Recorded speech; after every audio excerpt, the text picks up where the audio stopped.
샬롬. 그런즉 누구든지 그리스도 안에 있으면 새로운 피조물이라. 이전 것은 지나갔으니 보라 새 것이 되었도다. 아멘. 믿음의 기초여 믿음의 소망이 된 새로운 피조물 하나님 안에서 우리는 거듭났다. 새로운 용기와 새로운 신분을 가졌다는 놀라운 축복의 말씀이 고린도후서 5장 14절에서 21절로 증거되어 있습니다. 이 말씀 증거 중에 세 가지 또 주제가 있습니다. 첫 번째는 새 것이 되었다는 것입니다. 우리의 옛 모습이 아닌 새로운 모습, 새로운 신분이 되었는데 그 신분은 하나님과 화목하고 세상을 화목케 하는 하나님께로부터 받은 직분이 있다는 것입니다. 그리고 그리스도를 대신해서 이 땅 살 때 하나님께서 왜 우리를 새롭게 하셨냐면 하나님의 일을 하는 능력자요 사신으로 우리를 부르셨다는 축복의 메시지가 있습니다. 첫 번째, 새 것이 되었도다. 많은 사람들이 새롭게 살려고 노력합니다. 지난주에도 말씀드렸지만 제가 잘 아는 친구가 마음속에 소원이 있어서 그의 갈증과 어려움이 있어서 그 상처를 이겨내려는 극복하는 마음으로 서울서 부산까지 환갑이 넘은 나이에 14일에 걸려서 도보로 걸어간 그 모습을 증거하였습니다. 대단한 결단이죠.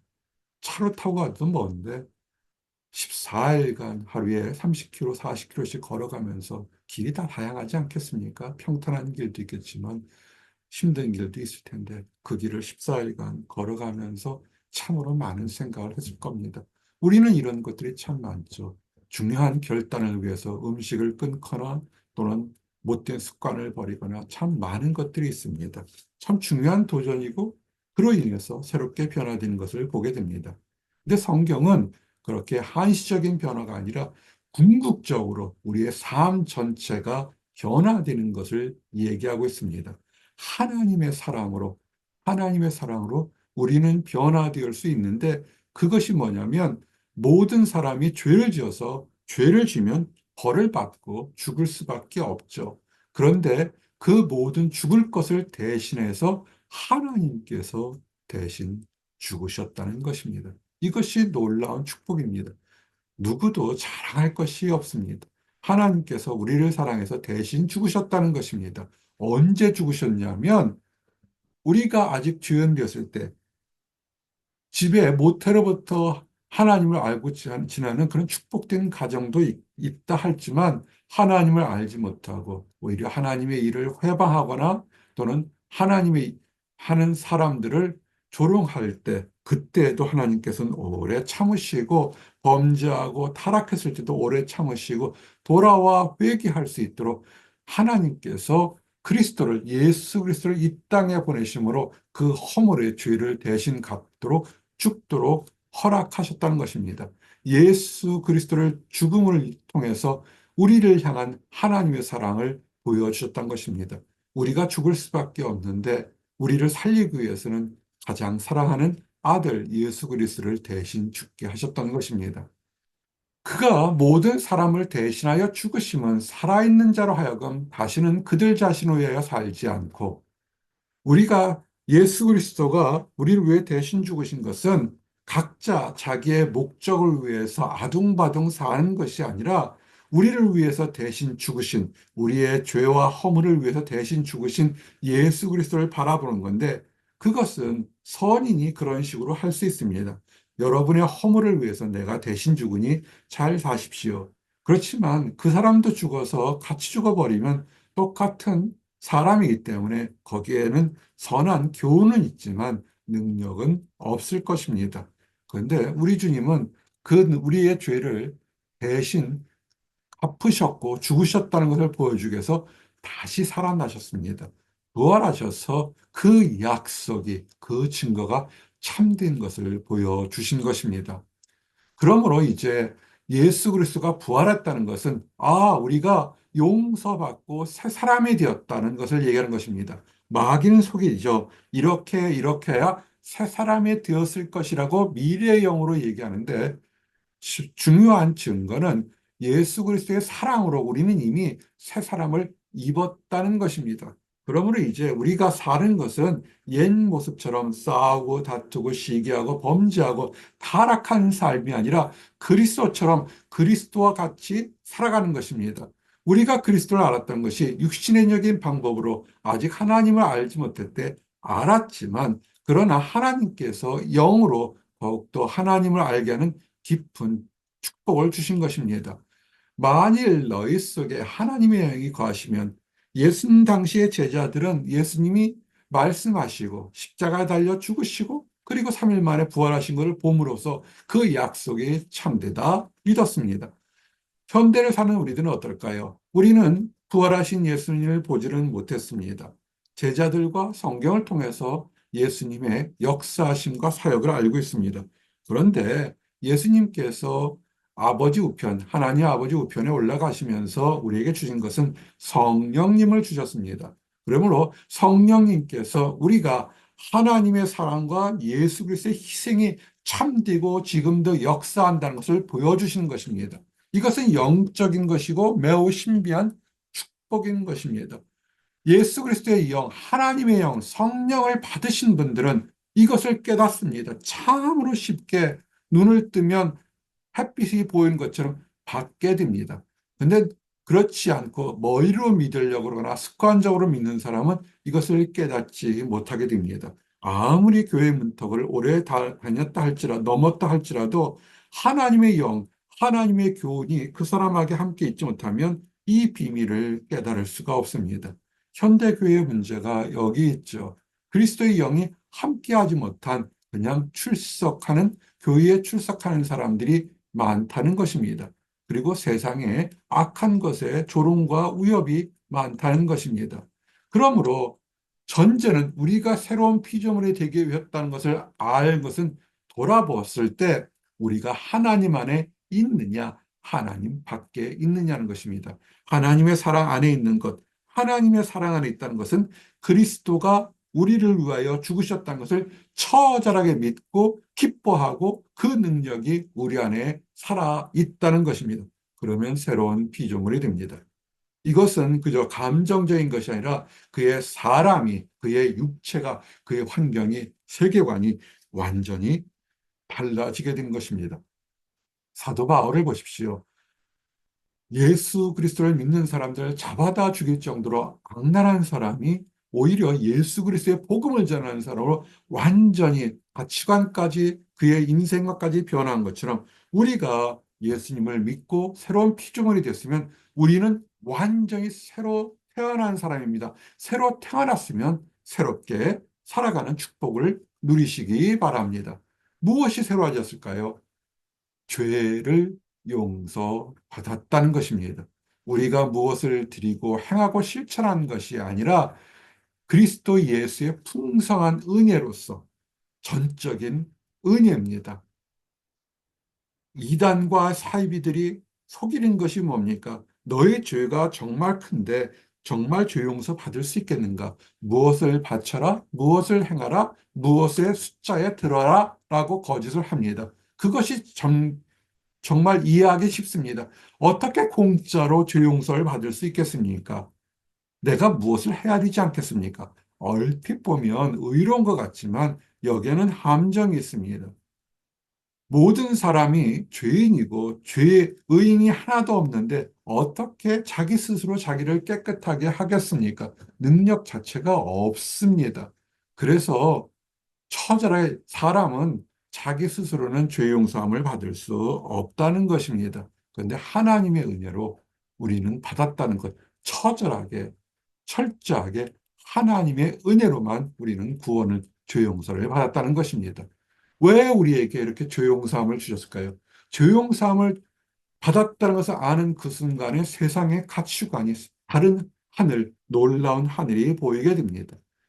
죄 용서를 받았다는 것은 하나님과 이제 화목한 친구자, 주인이자 우리 하나님이 됐다는 것입니다. 이제 화목하게 할 수 있습니다.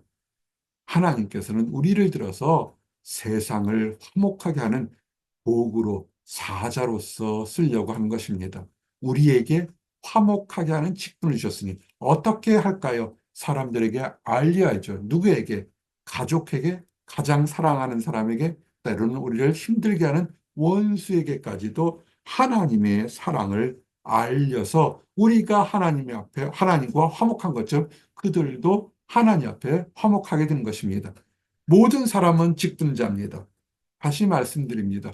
모든 하나님의 성도들은 직분자입니다. 그저 목회자나 어떤 특정한 사람만이 하나님을 하는 것이 아니라 모든 사람은 하나님의 말씀을 전한 제사장으로서 직분을 해야 되는 것입니다. 사단마귀나 될까요? 잊어버리게끔 하죠. 또는 나태하게끔 합니다. 바쁘다 바빠 다음에 하지. 나 말고도 이런 식으로 핑계를 답니다. 그리스도 예수의 일꾼이 되어 하나님의 복음의 제사장의 직분을 하게 해서 모든 사람이 하나님의 말씀을 삶 속에서 현장 속에서 다양한 방법으로 증거하게 하셔서 세상의 죄에서 하나님과 화목하게 하는 것이 우리의 직분인 것입니다. 이것은 하나님께서 우리에게 직접 부탁하신 명령이요 거룩한 권세인 것입니다. 화목하게 하라는 말씀. 우리가 하나님의 은혜로 화목하게 된 것을 체험했으면 우리가 어떻게 하나님과 화목된 것이지 전적인 하나님의 은혜, 그리스도 예수께서 우리를 위하여 십자가 달려 죽으시고 부활하셨다는 그것을 그대로 전하시면 됩니다. 더하지도 말고 빼도 말고 더해서 그 사람에게도 하나님의 놀라운 능력이 임해서 그 사람도 하나님과 화목해하는 사역을 감당하라는 것입니다. 그래서 우리는 가정을 주시고 직장을 주시고 학교를 주시고 여러 가지 교회를 주시는 것입니다. 이런 사역은요, 억지로 하게 되면 안 됩니다. 이 사역이 성령 안에서 그리스도 예수의 영이 함께 있으면 즐거워할 수밖에 없습니다. 인생의 최고의 비밀을 발견했던 것이기 때문에 즐거운 가운데 이 일을 하게 됩니다. 작은 목자 역시 과학자였을 때 이 즐거움을 발견해서 인생을 바꿔도 전혀 부족함이 없이 즐겁게 소망 가운데 살아가는 것입니다. 수많은 허다한 하나님의 사람들이 어떻게 하면 하나님 안에서 사역을 하면서 더 큰 즐거움을 얻을까 도전하고 있는 것입니다. 이제 우리가 그리스도를 대신한다는 소망이 여러분들에게 더욱더 커지기를 원합니다. 사역을 하기 위해서 먼저 해야 될 것은 하나님과 내가 지금 화평을 누리고 있는가를 먼저 돌아보셔야 됩니다. 지난 3주 때 계속 같은 말씀을 드리는데 우리의 믿음 생활, 우리의 하나님과의 관계, 축복을 받기 위해서는 지금 내가 하나님 안에서 화평한가, 지금 내가 하나님과 화목하고 있는가. 죄가 있으면 화목하지 않습니다. 범죄함이 있으면 화목하지 않습니다. 솔직하지 못하면 화목할 수밖에 없습니다. 화목하십니까? 하나님께서는 간구하고 회개하는 사람에게 죄를 용서하지 한다고 했으니까 화목하게 했으면 다른 사람들에게도 화목하게 하는 하나님 안에서 거룩하게 살라는 이 사명을 감당하셔야 됩니다. 그럴 때 복이 맙니다. 지난 3주 동안 했던 말씀에 같은 말씀입니다. 너는 하나님과 화목하고 평안하라. 하나님 안에서 성령으로 평안과 기쁨이 있을 때 그때 응답이 있는 것입니다. 나는 하나님과 교제해요. 나는 이런 놀라운 역사를 했어요. 방언을 해요. 치유를 합니다. 그것도 중요하지만 가장 중요한 것은 그 모든 능력과 사역과 실천이 하나님과 화목하고 있냐는 것입니다. 하나님과 화목하게 되면 축복이 임합니다. 그래서 사도 바울은 어땠습니까? 내가 풍부에 처할지도 알고 빈곤에 처할지도 아는데 그 어떤 곳에서 나는 행복하고 평안함을 배웠다는 것입니다. 우리는 꼭 내가 기도하고 간구하는 것을 얻어야만 하나님이 복을 주신다고 생각하는데 그렇지 않습니다. 하나님께서 주시는 복은 나와 하나님과의 관계가 화목하게 되면 그것이 가장 놀라운 축복인 것입니다. 왜 우리에게 하나님께서 죄사함을 했을까요? 하나님이 얼마나 의로우신가를 보여주기 위해서 그렇게 하신 것입니다. 우리의 죄 용서하심과 하나님이 우리에게 사역을 줬을 때 어떤 조건을 달았다면 그것은 완전한 공의가 되지 못합니다. 전적으로 감당할 수 없는 하나님의 자비하심으로 우리를 죄 용서하셨기 때문에 우리는 하나님 앞에서 항변할 것이 하나도 없습니다. 논증할 것이 하나도 없습니다. 내가 나된 것은, 지금까지 지내온 것은 모든 것이 하나님의 은혜로 뺏기는 고백할 수밖에 없는 것입니다.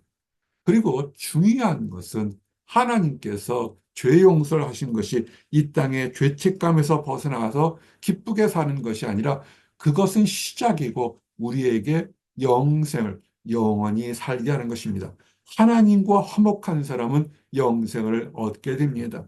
이 땅에 사는 것 70, 80, 그보다도 먼저 이 세상을 유명을 달리하는 수없이 많은 사람들이 있습니다. 그 사람들이 이후에 어디에 갈까요? 하나님께서는 이 땅의 짧은 상을 마치면 하나님의 심판에 있어서 한쪽은 하나님의 능력을 인정하고 하나님의 소망과 죄상을 받은 사람들은 천국에서, 그렇지 않은 사람은 음부에서, 지옥에서 살 수밖에 없다는 엄중한 시간이 있을 때 하나님은 우리에게 영생의 축복을 하나님과 누리도록 약속하신 것입니다. 그러므로 이제 마지막 말씀입니다. 우리가 어떻게 살아야 될까요? 아둥바둥하지 마십시오. 무엇을 얻겠다고 아둥바둥하지 마십시오. 그것이 행복의 전부가 되지 않습니다. 중간에 편리함은 되지 못하겠지만 그것 또한 나중에는 더 힘들게 하는 소금물과 같습니다. 그러므로 갈라디아서의 고백처럼 내가 아직도 사는 것은 나를 위해서 십자가를 죽으신 그리스도 예수를 위해 사는 것처럼 우리의 삶이 예수님이라면 어떻게 하셨을까? 지금 나는 예수님을 위해서 어떻게 살고 있을까? 직장에서, 가정에서, 사회 속에서 하나님께 영광 돌리는 거룩한 삶을 사는 우리 모든 성도들이 되시기를 원합니다. 기도하시겠습니다.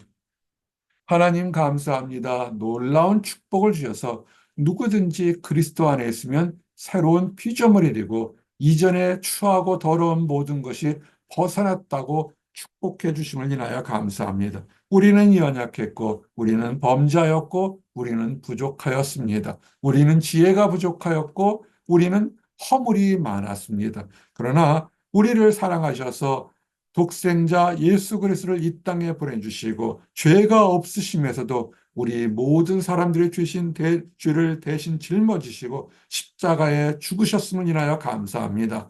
그 약속이 참된고 권위가 있음을 보여주기 위해서 3일 만에 부활하셔서 수많은 사람들에게 부활과 승천하는 모습을 아버지 하나님 옆에 계셔서 처소를 예비하는 놀라운 축복을 보여주심을 인하여 감사합니다. 이를 통해서 하나님과 화목되며 하나님과 소망을 두게 사는 걸 감사합니다. 아직 하나님을 알지 못하는 사람들이 있습니다. 내가 무슨 의로운 행동을 해야만 죄 용서를 받고 화평을 누릴 줄 아는 사람들이 있습니다. 아버지, 이 안타까운 사람들을 사랑하시는 줄 압니다. 죄인 되었을 때 오래 참으셨던 것처럼 먼저 하나님의 사랑을 발견한 우리들이 그들에게 복음과 사랑을 내밀어서 지혜를 얻고 하나님의 나라에 함께 들어가도록 축복하여 주시옵소서. 늘 감사드립니다. 예수 그리스도 이름 받들어 기도드렸습니다. 아멘.